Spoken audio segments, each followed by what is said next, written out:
মাননীয় স্পিকার, আমি বুঝতে পারছি আমার সময় সংকেত বেজে উঠেছে। আমি আর বেশি সময় নেব না। আমি 1 মিনিট কথা বলে বিদায় নিচ্ছি। কি ভাই এটা? জি জি, না সেটা তো ভিন্ন ব্যাপার। আমার বক্তব্য আমি শেষ করছি।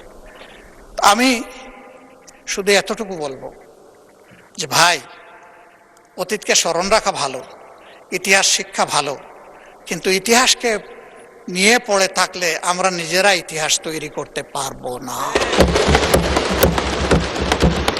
ইতিহাসকে ইতিহাসের জায়গায় রেখে আসুন আমরা এগিয়ে যাই।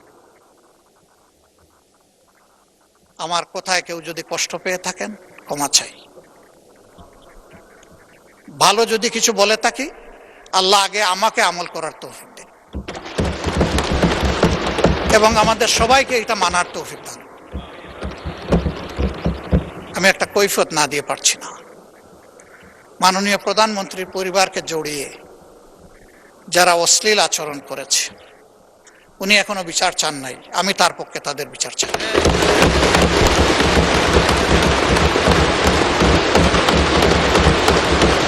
ওনার মেয়ে, আল্লাহ তাআলা আমাকেও 2টা মেয়ে সন্তান দান করেছেন, আমার মেয়ে।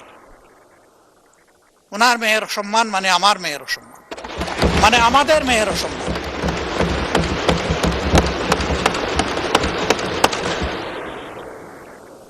এই ইতর প্রাণীগুলা কারা,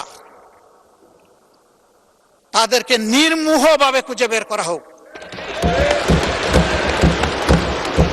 প্রিকনসেপ্ট কোন আইডিয়া থেকে নয়, ব্লেম গেমের জায়গা থেকে নয়, ভেরি ট্রান্সপারেন্টলি এটা বের করে আনা হোক।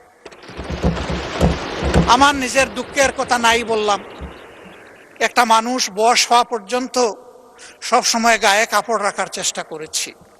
মা বাপ যেটুকু পেরেছেন, আমি এখন যেটুকু পারি সামর্থ্যের আলোকে। কিন্তু আমার যে কতবার কাপড় চোপড় খুলে ফেলে, নিজেরটা আমি কারে বলব? মাননীয় স্পিকার, কি শিখাচ্ছি, কাদেরকে প্রশ্রয় দিচ্ছি? মনে রাখবেন, আমাদের কেউ যদি এদেরকে প্রশ্রয় দেয়, একদিন এরা আমাদেরও কাপড় নিয়ে টান দেবে। এই নোংরা ধারা বন্ধ হওয়া উচিত। এর অস্ত্র সরকারের হাতে, আমরা সরকারকে পূর্ণ সহযোগিতা করব।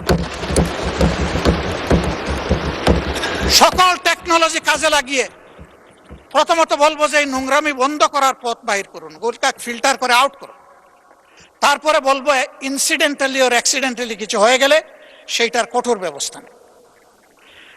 আমি সংসদ সদস্যরা 2 জন দাঁড়িয়ে তাদের নিরাপত্তা চেয়েছেন। আমি খুশি হতাম তারা যদি বলতেন আমরা আমাদের নিরাপত্তা চাই না, আমরা 20 কোটি মানুষের নিরাপত্তা চাই। আমি বলবো আমরা 20 কোটি মানুষের নিরাপত্তা চাই। আমি ধন্যবাদ জানাচ্ছি বিশেষভাবে এই